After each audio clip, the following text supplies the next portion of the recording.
Welcome to Samba Samba. Enjoy the video. You start by selecting a reputable VPN provider with a no-logs policy and independent audits. This matters for privacy and trust. Once chosen, create your account and install the official app for your device. Avoid third-party builds. After installation, open Settings and enable the kill switch and auto start so you don't accidentally transmit data unprotected. These initial steps establish a secure baseline, reduce manual configuration, and ensure that your device won't leak traffic while you continue with deeper setup. Once the app is running, configure the connection protocol.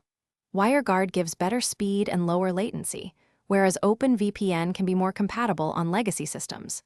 Make sure DNS leak protection is turned on and optionally set trusted DNS servers inside the app to prevent ISP resolution leaks. Next, decide whether to use split tunneling so only specific apps use the VPN.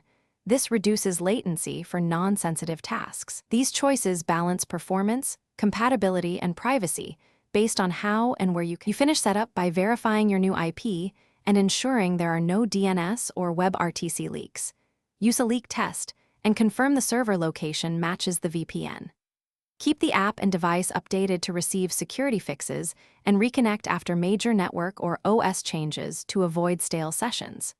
If you run into trouble, swap the protocol, restart the app or device, and inspect local firewall or security software. Often that sequence resolves connection failures. One quick tip: temporarily try a different server region to isolate. Thanks for watching. Consider subscribing if we helped you.